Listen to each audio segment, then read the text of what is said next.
amigos? Bienvenidos a su programa El Arte de lo Jurídico. Soy Diana Rombo y como cada semana aquí tenemos los temas jurídicos más interesantes. Comenzamos.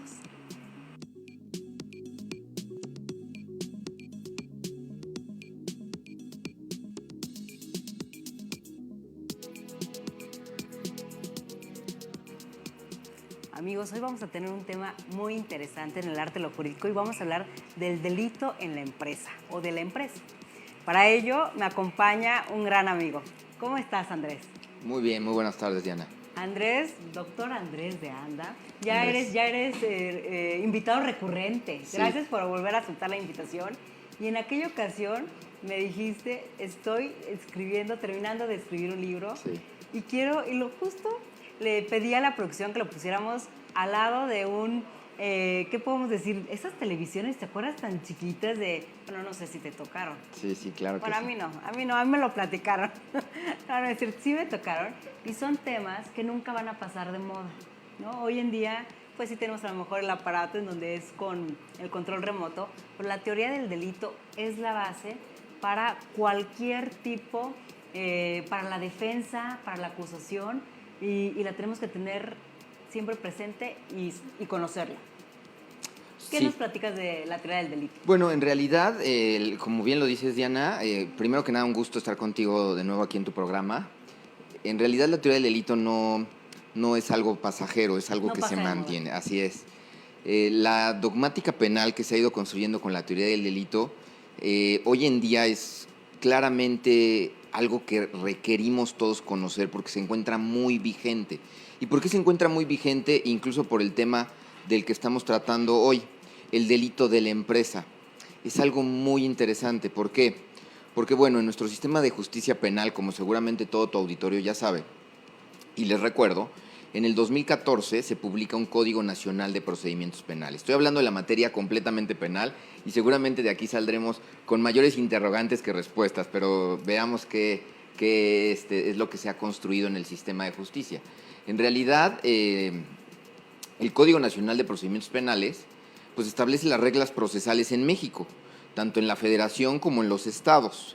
Son reglas de carácter general en procesamiento penal. Y existe un apartado dentro de este Código Nacional, a partir del 421 al 425 del Código, en donde se establece la potencial posibilidad de perseguir ahora a las empresas que hayan materializado delitos. Entonces, A ver, el delito y la empresa. quiero que nos platiques porque tenemos la gente que a veces nos ve dice, ¿Cómo voy a perseguir a una empresa? ¿Una empresa es capaz de cometer un delito? Correcto, es algo que de forma primigenia se escucha medio extraño, pero en realidad sí. En realidad las empresas sí pueden cometer delitos y en realidad las empresas han sido ya perseguidas penalmente y en realidad a las empresas se les han dictado tanto vinculaciones a proceso, que es uno de los primeros actos procesales, como soluciones al conflicto penal. Entonces, la respuesta a esa interrogante es, por supuesto que la empresa puede materializar conductas delictivas. Inclusive, voy a recordar, hace unos años, pues Diana y yo trabajamos juntos la materia fiscal penal. Eso justo estaba pensando y decir, bueno, Claro, tú perseguías a las empresas, cualquier cosa es con él, no conmigo. Y exactamente. llegamos a coincidir, ¿no? Coincidir en esta gran institución en donde estábamos, ¿no? Persiguiendo o intentando no vamos a decir la palabra castigar, y averiguar, porque esa era nuestra tarea, nada más era darle noticia al Ministerio Público de que existía la posibilidad de que una empresa hubiera cometido algún delito. Así es. Diana, desde luego, era la encargada de toda la persecución en materia fiscal penal de toda la República y conoce claramente, así como yo en su momento también lo fui. ¿Te gustó y quisiste tú? Sí, Entonces, claro, a mí sí me gustó. Y a partir de eso, pues claramente podemos ver que las empresas pueden materializar conductas ordinariamente en donde, ahora en el sector del que estamos hablando, en materia tributaria, delitos tributarios. Porque la contribuyente era realmente la empresa, la persona jurídica que se constituyó conforme a las leyes mexicanas, en donde tiene su propio nombre, tiene su propio patrimonio, trae sus propias cuentas bancarias, desde luego tiene el derecho a la seguridad jurídica y hoy en día ya puede ser perseguida de forma independiente y autónoma a las personas físicas. Es decir, podría haber una persecución solamente en contra de una persona jurídica y no de las personas físicas que lo integran.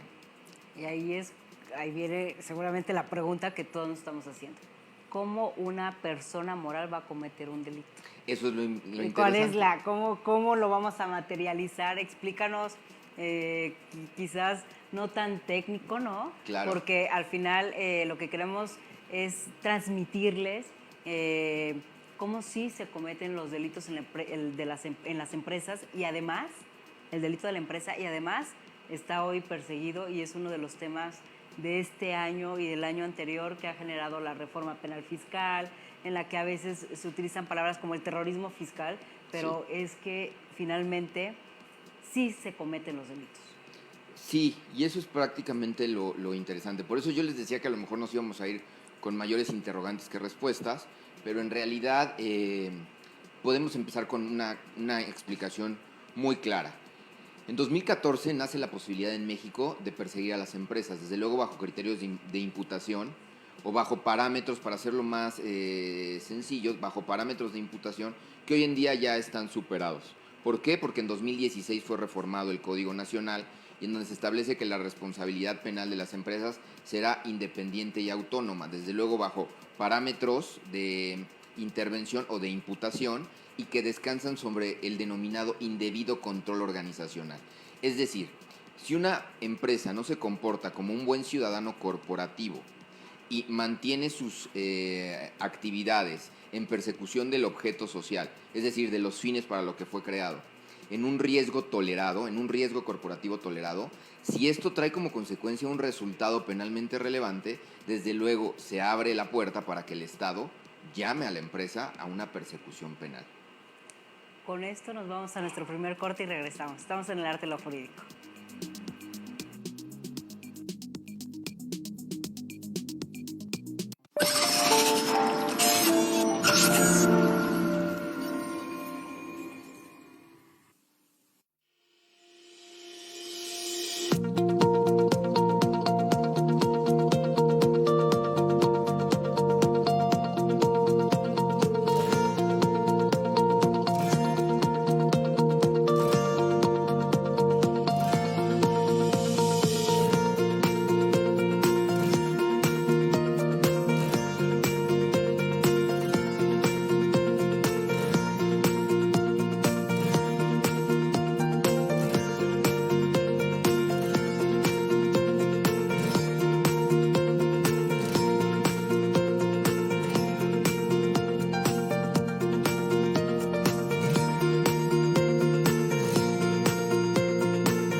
Y estamos de regreso y me encantó este término, un buen ciudadano corporativo, ¿no? Porque al final refleja el comportamiento que todo el ser humano, ¿no? Las personas tenemos que tener, pero también las empresas. ¿Este término de dónde viene, Andrés? Es un término que desde luego ha establecido una traducción, porque yo en quien lo he encontrado es en la doctrina de Titman. Titman es un alemán que ha impulsado mucho la doctrina de la culpabilidad empresarial, porque desde luego desde el Estado alemán hoy en día no reconoce la responsabilidad penal de las empresas porque vulnera el principio de culpabilidad personal. Y a partir de eso, desde luego, hay voces en contra. Una de ellas es Titman, que ha sido un gran impulsor de la responsabilidad penal de las personas jurídicas en tratándose de algunas hipótesis delictivas. Desde luego no todas, pero pues está muy encaminado a la materia de derecho penal económico, está muy encaminado a la materia de tipos penales de orden ecológico, también está muy encaminado a lo mejor a las prácticas monopólicas respecto del conglomerado de empresas, y a partir de eso es que se establece que los parámetros de un buen ciudadano corporativo van a excluir la responsabilidad o potencial responsabilidad de la empresa, que nosotros lo podemos incluso encontrar en nuestro código nacional. El propio 421 dice que la empresa será responsable solo si existe un indebido control organizacional al interior de la empresa que permite o facilite las conductas delictivas. Pero si esto no es así, en realidad la empresa no tiene por qué sufrir ninguna consecuencia jurídica de los delitos en los que se vea potencialmente relacionada o los hechos delictivos en los que se vea potencialmente relacionada en un determinado evento. Oye, Andrés, y ahí ahorita acabas de mencionar en términos del artículo 421 el debido control. Y entonces esa es la pregunta que se maneja en todos los foros, el tema del compliance, ¿no? Correcto. ¿Es necesario, es obligatorio o cuál sería tu postura en relación al tema del compliance? Pues en realidad yo creo que vamos a llegar a un punto en donde sí va a ser un tanto obligatorio. Creo que hoy en día no lo es, no hay una obligación jurídica para ello, pero sí es la mejor herramienta que tiene una empresa para una defensa penal en una potencial persecución. Es decir, si una empresa es perseguida por alguno de los tipos penales que en algunos órdenes se encuentran establecidos en una lista, y si esto no sucede o sucede respecto de en alguna entidad donde no se cuenta con este catálogo de tipos penales, pues en realidad la empresa que no tiene un compliance, como bien lo señalas, pues está mucho más o tiene un mayor riesgo, desde luego, de ser potencialmente condenada en una persecución penal que una persona jurídica que sí lo tiene, que ha construido, que ha analizado, que ha establecido cuáles son los riesgos corporativos o empresariales y que los ha atendido a partir de los procedimientos y programas establecidos en la construcción de un programa de cumplimiento normativo. Sin embargo, esto no es sencillo. En realidad, construir un programa de cumplimiento normativo o cumplimiento regulatorio o de compliance o de criminal compliance, pues de entrada no es algo fácil, no es algo rápido y no es algo económico, es desde luego una inversión considerable. De verdad que mencionas la palabra inversión, yo creo que hoy en día el compliance, si lo pusiéramos en las figuras en donde los seguros de gastos médicos, pues lo tienes para no utilizarlo. El compliance lo tienes que tener porque en caso de que lo llegues a necesitar, en caso de que tengas una responsabilidad penal por en donde sea la persona jurídica, tú vas a poder acreditar que, oye, a ver, yo sí tenía todo este proceso para que en caso de que se cometiera por todos mis empleados, los directores, acreditar, creo que Andrés es muy importante el hecho de poder acreditar que no nada más lo tenías en un manualito, ¿no? Sino que dabas la capacitación necesaria para todos los entes involucrados en tu empresa y que les decías los riesgos y que les decías las consecuencias y a partir de ahí un juez va a poder considerar si realmente ese compliance, ese control interno, si lo tenías bien aterrizado. Correcto, porque bueno, en realidad lo último que te van a pedir en una persecución penal o en un procedimiento penal es el programa de compliance como tal. Antes de eso te van a solicitar desde luego pues las distintas ofertas que tenías para la construcción del programa de compliance, los pagos que se hicieron, las reuniones, los intercambios de mensajes con las empresas con las que tú estabas solicitando las distintas cotizaciones. Esta es la base de la construcción del programa de compliance. Quien te solicita el programa de compliance como tal en una sede penal está obviando la posibilidad de estos, como señalas, de estos programas de compliance prefabricados que más allá de ayudar a la empresa, pues establecen un dolo, establecen una intención delictiva que se puede presumir ex ante a las conductas delictivas. ¿Por qué? El razonamiento es sencillo. ¿Quién va a construir un programa deficiente o quién quiere construir un programa deficiente? La respuesta es quien solamente quiere cumplir con el requisito legal. ¿Y por qué quisiera una empresa cumplir solo con el requisito legal? Pues para eludir o evitar una potencial responsabilidad penal futura. Oye, Andrés, yo me he topado con casos en donde estos manuales, estos controles, a veces hasta resultan incriminatorios, ¿no? Porque al principio hace, ¿qué será? 5 o 7 años, en donde llegó este boom del compliance, eran unos manuales tan largos que era tan difícil de comprender que no eran aterrizados, pero pues el cliente quizás se sentía seguro porque había hecho una inversión y además muy considerable en tema económico y sabía que ahí tenía su manual. A la hora que lo empiezas a leer y ves que no es aterrizado, pues ahí estaba la responsabilidad también de del gerente financiero, el fiscal, el legal, y creo que es muy importante poderlo aterrizar, evitarse los machotes, ¿no? Que quizás, bueno, pues yo tengo ya uno, te lo paso y adaptarlo, no, creo que sí es un tema en el que se tiene que ir, es el traje a la medida de cada una de las empresas. ¿Y qué te parece si me acompañas a otro corte? Estamos hablando del delito de la empresa, de cómo sí se cometen y cómo sí son perseguidos. Y bueno, pues con un gran experto que estuvo ya ahí persiguiendo y hoy en día nos puede dar esa asesoría que estás de este lado, ¿no? Y puedes comprender cómo funciona la operación de la empresa y cómo sí es importante también contar con el debido control interno. Vamos a un corte y regresamos.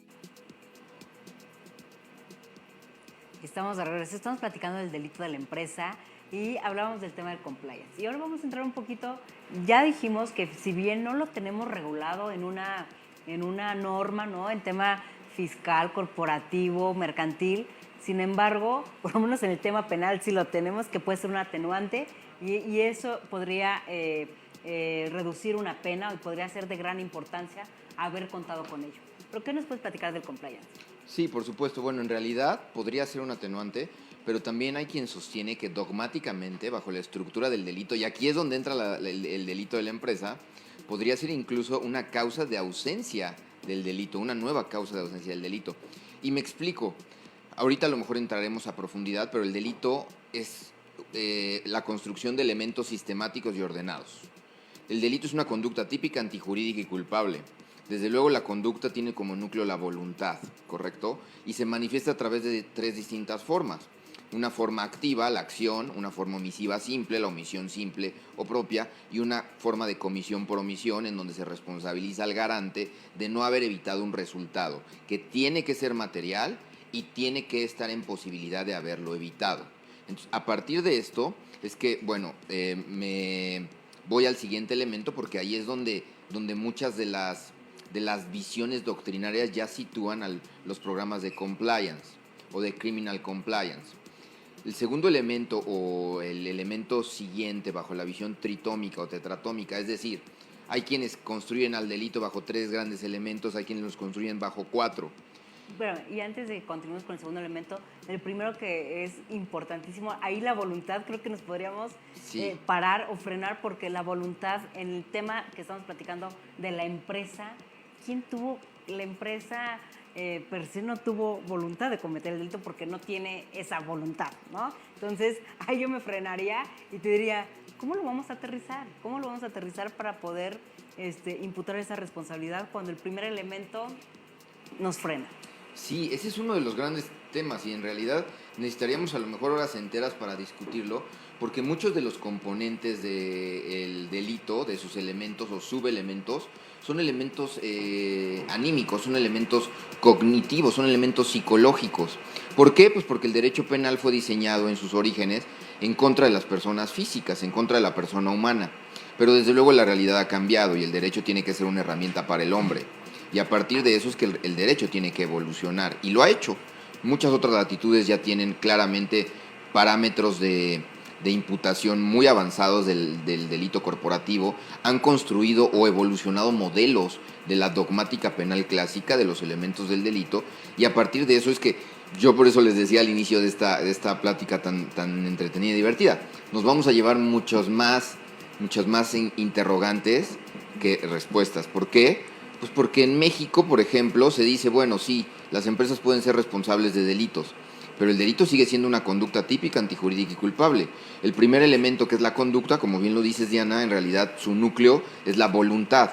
Y nos preguntamos, ¿las empresas realizan actos voluntarios? ¿O es a través de, claro, de su órgano regente? De su órgano regente, exactamente. Correcto, pues desde luego, como bien lo dices, Diana, la Ley General de Sociedades Mercantiles establece cómo las empresas toman decisiones. Inclusive la decisión corporativa puede ser diversa a la decisión de un socio, por ejemplo, de un accionista, y la empresa puede decidir un camino diverso a la decisión individual de las personas que lo integran. ¿Cómo lo hace? Pues a través de su órgano regente, a través de la cúpula gerencial, a través de quien toma las decisiones, ya sea un administrador único, un consejo de administración. Y a partir de eso es que hay una decisión corporativa. Por supuesto que sí hay una decisión corporativa. Puede ser diferente la decisión corporativa a las personas que integran la propia empresa. Por supuesto que también puede ser diferente la decisión corporativa a las decisiones que en su caso hayan votado las personas físicas. Y el funcionalismo, que es la última de las escuelas alemanas del delito, nos dice que la conducta es entendida como la manifestación de la personalidad contraria a una expectativa social. Aquí a lo mejor podemos vincular un poco la visión alemana del buen ciudadano corporativo, porque entonces la conducta corporativa va a exigir a la empresa que se comporte como un buen ciudadano corporativo a través de las manifestaciones de las decisiones corporativas que tome. Ejemplo, una empresa, si decide reciclar o no reciclar, se estaría comportando como un buen ciudadano corporativo o como un mal ciudadano corporativo. ¿Esto puede afectar la ecología como bien jurídico tutelado? Por supuesto que sí. Y a partir de eso es que materializaría una potencial conducta que, bueno, más adelante analizaríamos si es delictiva o no. Pues como dices, o sea, creo que hay mucho que estudiar, hay mucho que entender, pero sin embargo, lo que sí es un hecho es que se está persiguiendo a la empresa por los delitos, y mayormente económicos, ¿no? Patrimoniales. Sí, correcto. En realidad, creo que la utilidad del derecho penal corporativo está muy enfocada, no es la única, en el único sector, pero está muy enfocada en el derecho penal económico. ¿Por qué? Pues porque desde luego cada vez intervienen de mayor forma las empresas en la vida económica de las naciones y del mundo. Cada vez son más las empresas que intervienen en las operaciones comerciales. Estas generan ingresos y entonces nos vamos a la materia tributaria. O estas generan a lo mejor alianzas comerciales con algunas otras. Nos vamos a prácticas monopólicas. O estas generan industria y contaminan. Bueno, nos vamos a los delitos ecológicos. Y ordinariamente se enfocará en eso. Pero yo a lo mejor le podría decir a tu auditorio, y se sorprenderían algunos, que hay empresas en México que fueron vinculadas a proceso por homicidio. Se escucha muy extraño, pero así es. No, por supuesto. Y con eso nos vamos a ir a un corte y vamos a regresar. Nos vas a lo mejor desmenuzarlo un poquito con un ejemplo, ¿no? Con el ejemplo, cómo podríamos estar bajo esta situación. Estamos en el arte de lo jurídico y está con nosotros el doctor Andrés de Anda. Vamos a un corte y regresamos.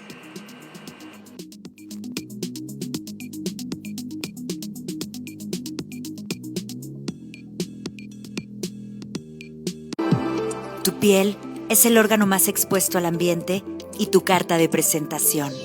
Derm Center.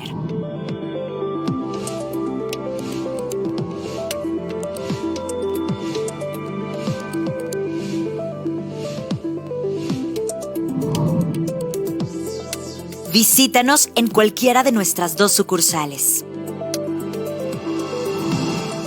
Derm Center.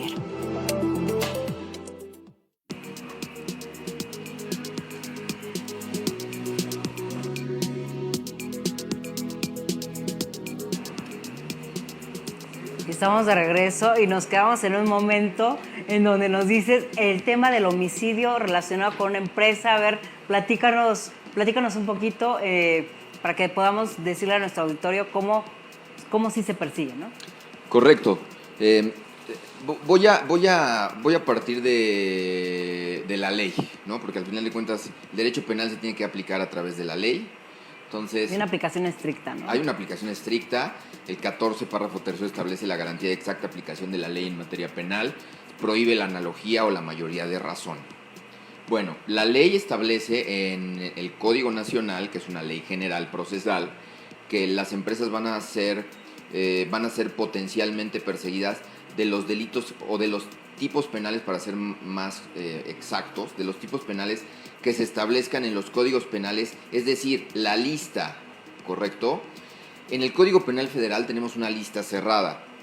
El 11 bis del Código Penal Federal establece cuáles son los tipos penales que puede materializar la empresa. Si no está ahí el tipo penal, está fuera. Okay. Hay muchas discusiones de por qué no meten uno, por qué metieron por qué salió Es decir, la discusión va a ser interesante, va a ser fértil, pero en esencia se puede dejar afuera, o pudieron haber dejado afuera tipos penales que debieron estar adentro. Por supuesto que sí. A lo mejor incluyeron algunos otros que serán letra muerta y que nunca se va a aplicar en tratándose de las corporaciones. Sin embargo, en la federación está así, pero en algunos estados, en algunas entidades no lo está. Okay. Es el caso de la Ciudad de México. En la Ciudad de México, en el Código Penal, se establece que podrán ser responsables de cualquiera de los tipos penales que están establecidos en todo el catálogo. Y bueno, ustedes saben que el 123 prevé el homicidio, desde luego puede ser, y aquí vamos a volver a otra interrogante de la empresa, puede ser doloso o imprudente, ¿correcto? Y yo sé que la voluntad, sí, exactamente. ¿Cómo? La intención delictiva me brinca al debate, me brinca al centro de la mesa, porque entonces, ¿cómo es que una empresa materializa una intención delictiva? Bueno, hay parámetros ya incluso construidos en doctrina muy interesante, que establecen una voluntad social dolosa. David Baigún es uno de los que impulsa mucho esta construcción de la intención delictiva dolosa. Sin embargo, este no es el caso. Me voy a extraer un poco de este ejemplo para resolver el tema del homicidio y la empresa, que está extraño. Bueno, entonces en Ciudad de México no existe un catálogo cerrado, ¿correcto? En Ciudad de México podría ser responsable de cualquiera de estos tipos penales. ¿Y qué sucedió? Bueno, pues había una compañía de gas que seguramente ahora que les platique recordarán este fatal evento, que se encontraba realizando desde luego su objeto social, el suministro de gas y el cobro del mismo. Fue a un hospital materno-infantil en Coajimalpa, uno de sus operadores con una pipa, y a partir de lo que se decía, una de las versiones en investigación de la potencial alteración de los equipos de suministro, es que se materializó una explosión que prácticamente dinamitó el hospital, acabó con muchas vidas y desde luego fue un evento pues materialmente imprudente, ¿correcto? Claro. Porque la imprudencia pues te dice que desde luego hay una imprudencia consciente, hay una imprudencia inconsciente, y la imprudencia consciente te dice que se materializa cuando el sujeto activo prevé el potencial resultado, pero confía en que no suceda. Y la inconsciente, pues desde luego no prevé, siendo previsible, porque el sujeto activo violó un deber objetivo de cuidado que tendría que haber observado. Cualquiera de estos nos podría llevar a una discusión hoy en día de este evento. Sin embargo, lo relevante de la plática de hoy es que, no obstante que la persona física fue vinculada a proceso, también la persona jurídica fue vinculada a proceso. Esta compañía de gas fue vinculada a proceso por homicidio imprudente. Lo resolvieron después con una solución alterna, desde luego a partir de lo que también establece el Código Nacional, del artículo, si mal no recuerdo, es el 191, 186 en adelante establece en concreto estas soluciones alternas. El acuerdo reparatorio es uno de ellos y procede en todos los eventos imprudentes, técnicamente culposos, y a partir de eso es que Compañía de Gas Nieto celebró una junta restaurativa, o se celebraron juntas restaurativas para llegar a un acuerdo de justicia negociada. Y así fue como se solucionó. Y ahí creo que toma relevancia el tema de la víctima, ¿no? Porque al final el buscar quizás la palabra esa justicia, ¿no? De haber tenido un deber de cuidado, de cómo darles mantenimiento quizás a las pipas, de tener mayor capacitación en relación a los riesgos que se pueda cometer, si hubiera podido evitar el tema, pues una tragedia de este tipo en donde se pierde la vida, pierden la vida varias personas. Entonces, quizás el encontrar el culpable, pues como víctima, pues no te va a llegar a esa reparación integral de, pues no me la puedo regresar con vida, ¿no? Entonces, creo que también es un tema importante que se debe considerar cuando existe estos medios alternativos de solución de controversia, que déjame decirte, Andrés, que ojalá que puedas ver el siguiente programa en donde vamos a hablar cómo, ya que estamos viendo el tema del delito de la empresa, cómo puedes llegar a soluciones alternas cuando se cometen delitos patrimoniales, ¿no? Y más ahorita esos delitos fiscales que nos gustan, nos apasionan, ¿no? Y que ahí conocemos un poquito, si es posible llegar y también si con estas reformas tan quizás estrictas, duras, se puede llegar a un acuerdo reparatorio o ya no es posible, porque pues vamos a ver con quién estás negociando, ¿no? Y ahí, claro. Y ahí a nuestro próximo invitado le vamos a estar preguntando al respecto. Pero ya vimos que sí, en México ya está esa responsabilidad penal en relación a delitos patrimoniales. ¿Qué te parece si hacemos una comparación en lo internacional, pero después de un corte? Correcto. Vamos a un corte y regresamos. Hola, Gemma, ¿cómo estás? Hola, ya Hola. Te dimos entrada.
Estamos de regreso y estamos platicando cómo esta relación, ¿no? entre programas va a tener consecuencia. Para el siguiente, si hay un medio alternativo de solución de controversia, estamos dando por hecho que sí existe esa responsabilidad penal de la persona moral y que, como bien dices, son temas que pueden ser quizás para nosotros, porque hablamos del 2016, cuando ¿2014? Cuando nace la responsabilidad penal en México es 2014 y se reforma en 2016. Entonces estamos como muy recientes, donde hubo ya una reforma. Y yo te preguntaba, el tema internacional, ¿vamos muy lejos? ¿Vamos a avanzar? ¿Cómo estamos comparados con ellos? ¿Estamos todavía en pañales en este tema? Pues en realidad yo creo que estamos en pañales, es un bebé que están haciendo en México, porque muchas otras latitudes ya lo han ido implementando. Si nosotros vemos nuestro vecino del norte, que desde luego es uno de los grandes impulsores de la responsabilidad penal corporativa, pues los tienen desde una cantidad considerable de años, y esto ha hecho que, como bien lo dices, se vayan desarrollando parámetros de imputación, que hoy en día en México pues en realidad no existen. En realidad son muy pocas las experiencias jurídicas a las que podemos acudir en tratándose de responsabilidad penal corporativa. América Latina también ya lleva un gran avance. Europa, desde luego que también lo tiene. Un referente en el sentido anverso de la responsabilidad penal corporativa, desde luego es indiscutiblemente Alemania. Alemania es una nación que exporta su derecho penal. Los grandes pensadores alemanes hacen que el derecho penal evolucione. Desde luego hay muchas otras latitudes que abonan al respecto, pero indiscutiblemente los alemanes tienen una gran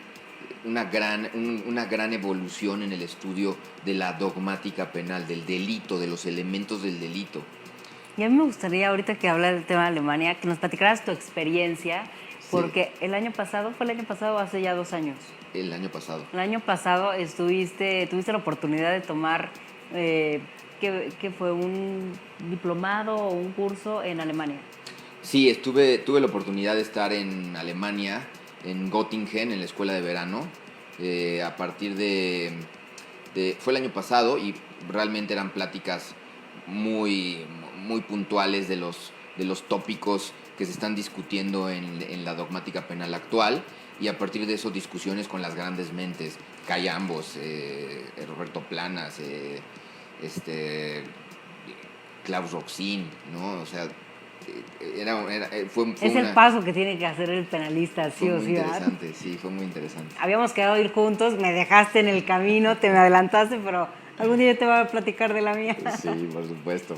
Entonces, el tema internacional, bueno, pues ya estamos muy avanzados. Como dices, el país vecino, pues ya trae, que es muy distinta también la investigación en temas fiscales. Ellos sí ya Sí. cuando te van a traer a rendir cuentas, ya no es como probablemente, ¿no? Ya tienen muy, muy claro cuáles son los hechos que pudiste haber cometido en temas pues, sobre todo de defraudación fiscal, ¿no?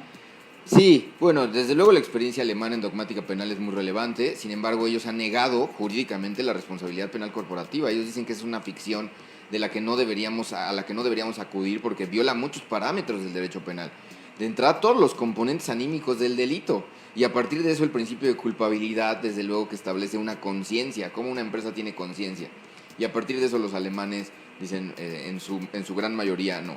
Aunque ya cada vez hay más voces que dicen, oye, a ver, vamos a replantearnos los parámetros, pero bueno, desde luego es un referente obligado.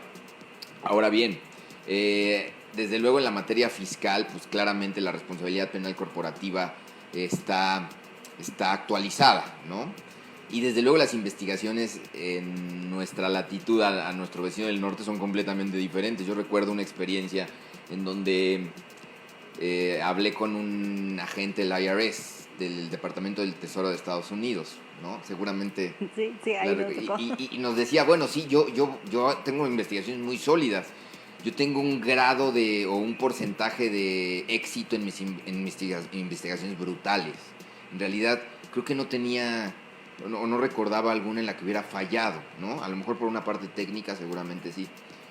Y bueno, en México también quiero decirles que tenemos un alto nivel de éxito en tratándose de las autoridades tributarias en persecución penal. Sí hay un gran nivel de éxito en tratándose de la materia fiscal penal que desde luego se despliega a través de la autoridad hacendaria, que es la Procuraduría Fiscal de la Federación, y en concreto la Subprocuraduría Fiscal Federal de Investigaciones. Tiene un alto índice de efectividad. Pero bueno, allá lo que nos decía es que en sus investigaciones él va siguiendo a la persona investigada a los lugares en donde come, pide un recibo, busca en su basura, reconstruye los papeles rotos y bueno, se dedica a una investigación de campo, Claro. el agente del IRS. También lo ordinario es cuántas investigaciones tienen al año. Nos decían, bueno, un año que estoy saturado traigo 2 o 3 ya máximo, ¿no? Diana, cuéntanos cuántas traías tú. No, ¿para qué los Que eras mortificamos? la encargada de toda la ¿Para qué los defraudación fiscal en mortificamos, no? Sí es cierto, o sea, pero iban muy bien dirigidas, iban bien construidas. Y lo que acabas de decir, ¿cuántas veces, no? A veces tiramos el recibo, ¿no? Los estados de cuenta no los rompes y para ellos es material perfectamente identificable para poder llegar a determinarte algún delito, ¿no? Sí, sobre todo la discrepancia, ¿no? La famosa discrepancia, en donde, bueno, la discrepancia es, y voy a redondear, tú declaras que Gastas más de lo que ganas. gastas más de lo que dices ganar, ¿no? Claro. Y bueno, entonces estás gastando en efectivo. Si trajéramos a un agente del IRS o a alguien de la Procuraduría Fiscal y en ese sentido recopilara información de lo que estás gastando en efectivo, podríamos llegar a un tipo penal de discrepancia fiscal, que desde luego es un delito tributario, ¿no? ¿Qué te parece si vamos a un corte y vamos a regresar? Que nos digas cuáles son los delitos que te vienen a la mente que se pueden cometer.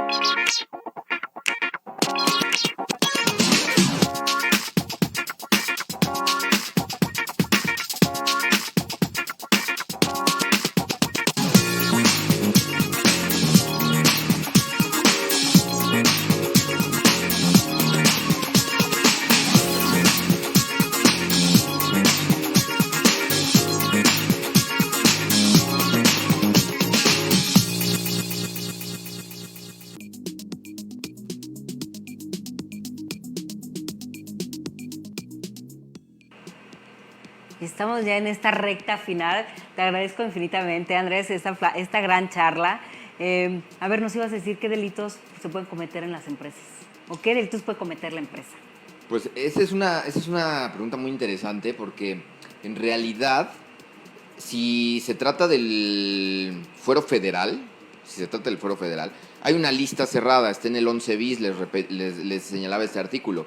Ordinariamente encontraremos tipos penales que protegen bienes jurídicos patrimoniales federales, es decir, hacendarios, desde luego también financieros, los delitos financieros naturalmente, desde luego también el tipo penal de operaciones con recursos de procedencia ilícita, lavado de dinero, blanqueo de capitales, pero también veremos ahí tipos penales que protegen la sana competencia económica, como la práctica monopólica absoluta.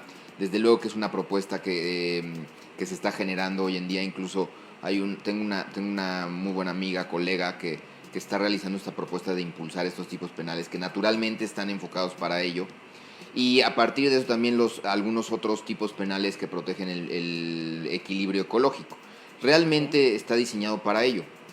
En realidad la empresa en la federación así está, pero en algunas entidades como es la Ciudad de México, como no hay lista y en realidad el Código Penal te dice que puede materializar cualquier tipo penal, superando incluso la discusión de quien dice que esto viola seguridad jurídica porque no existe esta lista de la que obliga el Código Nacional de Procedimientos Penales, pues entonces podrá materializar cualquiera. Digo, está muy extraño ver o entender cómo una empresa puede materializar algún tipo que no sea imprudente, por ejemplo, de homicidio, de lesiones.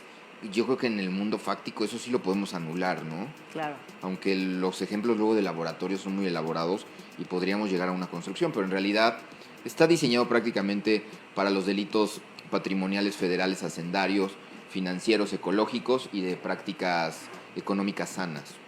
Oye, Andrés, yo quiero que me des el regalito que me trajiste. Sí. ¿No? Yo agradezco mucho. A ver, platícame un poquito sobre el libro que agradezco, ¿no? Ya me lo dedicó. Si quieres, me lo puedes pasar tantito. Claro. Teoría del delito. Platícanos respecto de él.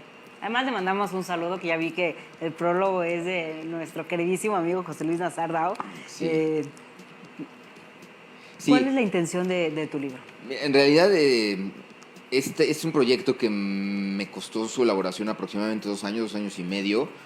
Tuve la idea de crear algo que fuera como algo como muy asequible en relación con los conceptos de la dogmática penal, que pueden ser un poco, yo no lo veo así, pero hay quien podría decir que es un poco árida la materia, y entonces lo que quise fue generar un libro muy digerible. Desde luego tengo el honor de que el licenciado Institución del Derecho Penal, José Luis Nazardao, lo haya prologado, y se encuentra, por supuesto, en las mayores librerías y en las más grandes librerías de México. Y fíjate, cuando dices, podemos decir que quizás es un libro delgadito, sí, pero 2 años requiere, escribir no es fácil, escribir hay que investigar mucho, hay que tener tiempo. A veces creo que el tiempo siempre juega en nuestra contra. ¿Por qué? Porque hay muchísimas actividades alrededor que para concentrarse es fácil. Tú lo escribías de día, de noche, en los insomnios, pues un sábado, un domingo. En realidad yo no tenía como una rutina. En realidad yo creo que cuando